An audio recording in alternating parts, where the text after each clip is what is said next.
രാജ്യം നടുങ്ങിയ ഭീകരാക്രമണമായിരുന്നു പഹൽഗാമിൽ നടന്നത്.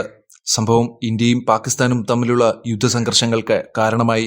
പാകിസ്ഥാൻ തീവ്രവാദികൾക്കെതിരെ ഇന്ത്യ ശക്തമായ തിരിച്ചടികൾ നൽകാൻ ഒരുങ്ങുകയാണ്. യുദ്ധം രൂക്ഷമാകുന്നതിനിടെ രാജ്യത്തെ ചാര ഏജൻസിയായ ISAയുടെ തലവനായ ലഫ്റ്റനന്റ് ജനറൽ മുഹമ്മദ് അസീം മാലിക്കിനെ പാകിസ്ഥാന്റെ ദേശീയ സുരക്ഷാ ഉപദേഷ്ടാവായി നിയമിച്ചു. കഴിഞ്ഞ ആഴ്ചയാണ് പഹൽഗാമിൽ വിനോദസഞ്ചാരികൾക്ക് നേരെ തീവ്രവാദികൾ മാരകമായ ആക്രമണം നടത്തിയത്. ഇതിൽ 26 നിരപരാധികൾ കൊല്ലപ്പെട്ടു. ഇതിന് മറുപടി നൽകണമെന്ന് വിവിധ പാർട്ടികൾ ആവശ്യപ്പെടുന്നു. സൈനികരും യുദ്ധവിമാനങ്ങളും യുദ്ധക്കപ്പലുകളും തയ്യാറാണ്. ഭീകരാക്രമണത്തിന്റെ പശ്ചാത്തലത്തിൽ പാകിസ്ഥാനെതിരെ ഇന്ത്യ വിവിധ നടപടികൾ സ്വീകരിച്ചു. ഉറപ്പായും പാകിസ്ഥാന് മറുപടി നൽകുമെന്ന് പ്രധാനമന്ത്രി നരേന്ദ്രമോദി പറഞ്ഞിട്ടുണ്ട്. ആക്രമണത്തിൽ ഉൾപ്പെട്ട ഭീകരരെ പാകിസ്ഥാൻ പിന്തുണച്ചിരിക്കാമെന്ന് സംശയിക്കുന്നു. ഇന്ത്യ ഏത് നിമിഷവും തങ്ങളെ ആക്രമിച്ചേക്കാമെന്ന പരിഭ്രാന്തിയിലാണ് പാകിസ്ഥാനിലെ മന്ത്രിമാർ.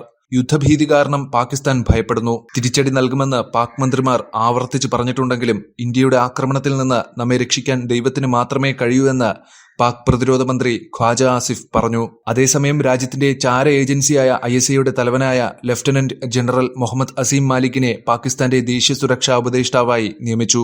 പാകിസ്ഥാന്റെ 10ാമത്തെ ദേശീയ സുരക്ഷാ ഉപദേഷ്ടാവാണ് അദ്ദേഹം. 2022 മുതൽ പാകിസ്ഥാനിൽ ദേശീയ സുരക്ഷാ ഉപദേഷ്ടാവിന്റെ സ്ഥാനം ഒഴിഞ്ഞുകിടക്കുകയായിരുന്നു. ഈ സാഹചര്യത്തിലാണ് ദേശീയ സുരക്ഷാ ഉപദേഷ്ടാവിന്റെ സ്ഥാനം പാകിസ്ഥാൻ നികത്തിയിരിക്കുന്നത്. രാജ്യത്തെ രഹസ്യാന്വേഷണ ഏജൻസിയായ ISAയുടെ തലവൻ ലഫ്റ്റനന്റ് ജനറൽ മുഹമ്മദ് അസീം മാലിക്കിനെ ദേശീയ സുരക്ഷാ ഉപദേഷ്ടാവായി നിയമിച്ചതായി ഔദ്യോഗിക വിവരം പുറത്തുവന്നു.